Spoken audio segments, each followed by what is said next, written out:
उस वक्त मैं ये समझ नहीं पाया कि पहाड़ों की खामोशी भी आवाज करती है। बस इतना महसूस हुआ था, मसूरी के इस साइड हवा थोड़ी ज्यादा भारी लगती है। लाइब्रेरी चौक से लगभग 10 किलोमीटर दूर जब रोड पतली होती चली जाती है और पेड़ ज्यादा घने हो जाते हैं, तब लांबी धेरी माइंस का एरिया शुरू होता है। दिन में भी वहां अजीब सा सन्नाटा रहता है और रात को तो पहाड़ भी सांस कम लेते हैं। लोग कहते हैं यहाँ काम करने वाले मजदूर अचानक नहीं मरे, वो धीरे धीरे मरे थे। सांस के साथ जहर अंदर जाता रहा और फिर एक दिन सांस लेना ही मुश्किल हो गया। कुछ लोग कहते हैं गिनती 50,000 तक पहुंचती है, कुछ कहते हैं हजारों। सच ये है कि कोई गिनती कभी लिखी ही नहीं गई। बस ये याद रखा गया कि जो यहाँ काम करने आया वो या तो जिंदा वापस नहीं गया या फिर पहले जैसा नहीं रहा। ये बात मुझे अंकित ने बताई थी। अंकित मसूरी का लोकल ही था। वो देहरादून से आया था एडवेंचर ब्लॉगर बनने के चक्कर में। उसने कहा था, भाई लोग फालतू में डरते हैं, अबैंडन्ड माइंस है बस। मैं तो उसे रोकना चाहता था, पर जब कोई पहाड़ को हल्का समझने लगता है तो पहाड़ उसे सिखा के ही छोड़ता है। हम लोग शाम के टाइम वहां पहुंचे। सूरज ढल रहा था, आसपास ग्रीनरी थी, पर माइंस का एरिया अलग ही लग रहा था, जैसे जमीन खुद बीमार हो। टूटे हुए स्टोन स्ट्रक्चर्स, जमीन पर जमी हुई सफेद मिट्टी और हवा में एक अजीब सी स्मेल, जैसे किसी ने लोहे और खून को मिक्स कर दिया। अंकित कैमरा ऑन कर रहा था, बोल रहा था, गाइज ये इंडिया की सबसे हॉन्टेड माइंस मानी जाती है। उसने ये सेंटेंस पूरा भी नहीं बोला था कि अचानक उसे खांसी आने लगी, जोर की। ऐसी खांसी जैसे कुछ फंस गया हो। अरे चिल, उसने हंसी में कहा, डस्ट होगा। पर वो डस्ट नहीं था। वही डस्ट थी जिसने सालों पहले लोगों के फेफड़े खराब कर दिए थे। जैसे जैसे हम अंदर बढ़ते गए, रोशनी कम होती गई। मोबाइल टॉर्च का सहारा था। दीवार पर काले धब्बे, जैसे किसी ने हाथ रगड़ रगड़ कर निकाले हो। यहाँ लोग काम करते थे, मैंने कहा। अंकित ने कैमरा घुमाया, और यही मरे, उसने ऐड किया। उस वक्त पहली बार मुझे आवाज सुनाई दी, बहुत हल्की, जैसे कोई दूर से सांस खींच रहा हो। मैं रुक गया। सुन रहा है? मैंने पूछा। अंकित ने सिर हिलाया। हवा होगी भाई, पर हवा सीधी होती है। इस आवाज में टूट फूट थी, जैसे किसी के गले में कुछ अटक गया हो। हम थोड़ा और अंदर गए। अचानक टेम्परेचर गिर गया। टॉर्च की रोशनी में हम दोनों की सांस से धुआं निकल रहा था। और तब एक चीख, जोर से नहीं पर कान के बिल्कुल करीब। अंकित का कैमरा हाथ से गिर गया। बहनचो, ये क्या था? उसने कहा। उसने इधर उधर देखा, कोई नहीं। फिर उसने कहा, लगता है साउंड रिफ्लेक्ट हो रहा है। पर उसकी आवाज कांप रही थी। तब मुझे याद आया, लोकल्स कहते हैं कि रात को यहाँ एक औरत जैसी आकृति दिखाई देती है, बिल्कुल सफेद। कभी कभी सीधी चलती है, कभी ऐसे मुड़ती है जैसे उसकी हड्डियां गलत जगह से जुड़ी हो। लोग उसे चुड़ैल बोलते हैं, पर कोई ये नहीं बताता कि वो पहले क्या थी। हमने वापस जाने का सोचा, पर जब हम मुड़े, रास्ता पहचान का लग ही नहीं रहा था। जो टनल सीधी होनी चाहिए थी, वो टेढ़ी लग रही थी। अंकित ने गुस्से में कहा, भाई मजाक बंद कर। मैं कुछ नहीं बोला, और तब उसने खून थूक दिया। सिर्फ एक बूंद, पर काफी थी। अंकित ने हाथ देखा, उसका चेहरा सफेद पड़ गया।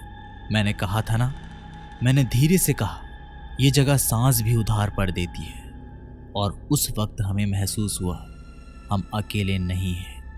अंकित ने जब खून थूका था, उस पल मुझे समझ आ गया था, लांबी धेरी माइंस सिर्फ डराती नहीं है, ये अपना हिस्सा मांगती है। वो बूंद जमीन पर गिरी, और अजीब बात यह थी कि सफेद मिट्टी ने उसे तुरंत पी लिया, जैसे मिट्टी को खून की आदत हो। अंकित का हाथ कांप रहा था। भाई ये नॉर्मल नहीं है, उसने कहा। मैंने टॉर्च आगे की।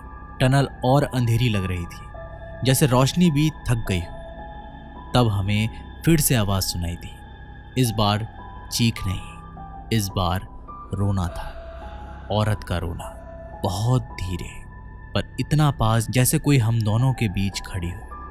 अंकित का कैमरा अचानक ऑन हो गया। रेड लाइट ब्लिंक कर रही थी। रिकॉर्ड हो रहा है, उसने कहा, पर उसकी आवाज से एक्साइटमेंट खत्म हो चुकी थी और रह गया था सिर्फ डर। रोने की आवाज धीरे धीरे हंसी में बदलने लगी। ऐसी हंसी जो गले से नहीं, सीने के नीचे से निकलती है। और फिर पैरों की आवाज, पर वो चलने की आवाज नहीं थी, वो घिसने की आवाज थी, जैसे कोई अपने पैर रगड़ रगड़ कर चल रहा हो। पीछे मत देखना, मैंने कहा। अंकित ने तुरंत पीछे देखा और चिल्लाया। टॉर्च की रोशनी में मुझे भी दिख गया। एक औरत खड़ी थी, बहुत पतली, कपड़े सफेद थे पर गंदे। उसके बाल चेहरे पर बिखरे हुए थे, पर सबसे गलत चीज उसके पैर थे। पैर सीधे थे ही नहीं, जैसे हड्डियां गलत जगह से जुड़ी हो। वो चल रही थी, वो मुड़ मुड़ कर आगे आ रही थी। अंकित पीछे हटने लगा। बहनचोद ये क्या है? बस यही बोल रहा था। औरत ने सिर उठाया और उसकी आंखें बिल्कुल काली, बस 2 काले गड्ढे। उसने मुंह खोला और जो आवाज निकली वो एक नहीं थी। उसमें चीख थी, उसमें खांसी थी, उसमें सांस घुटने की आवाज थी। यहीं रहना था। अंकित सीधा जमीन पर गिर गया। मैंने उसका हाथ पकड़ने की कोशिश की, पर उस वक्त मुझे लगा जैसे जमीन ही उसके पैर खींच रही हो। सफेद मिट्टी उसके जूतों के ऊपर चढ़ रही थी, जैसे कोई हाथ पकड़ रहा हो। औरत और पास आ गई और तब मुझे समझ आया, ये कोई एक चीज नहीं थी, ये सब लोग थे। हजारों सांस, हजारों आवाजें, एक ही शरीर में बंद। लोकल लोग जो कहते हैं ना, 50,000 मजदूर मरे, शायद गिनती गलत हो, पर यह सच था कि वो यही है। औरत ने अंकित की तरफ देखा और फिर मेरी तरफ। उसके मुंह से आवाज निकली, तुम पहले जाओगे। और फिर उसने अंकित को छू लिया। अंकित का शरीर झटका खाने लगा। उसकी आंखें खुल गई, पर वो मुझे नहीं देख रहा था, वो किसी और को देख रहा था। उसके मुंह से आवाज निकली, सांस नहीं आ रही। और फिर उसने वही किया जो लोग यहाँ मरते वक्त करते हैं, खून की तेज खांसी। एक के बाद एक उसकी बॉडी धीरे धीरे ठंडी पड़ती जा रही थी। मैंने चिल्लाया, उसका नाम लिया, पर आवाज माइंस में कहीं खो गई थी। और तब सब कुछ शांत हो गया। औरत पीछे हट गई, उसकी जगह अंधेरा भर गया। मैं अकेला खड़ा था। मुझे नहीं पता मैं कैसे बाहर निकला, मुझे नहीं पता मैं कितनी देर भागा।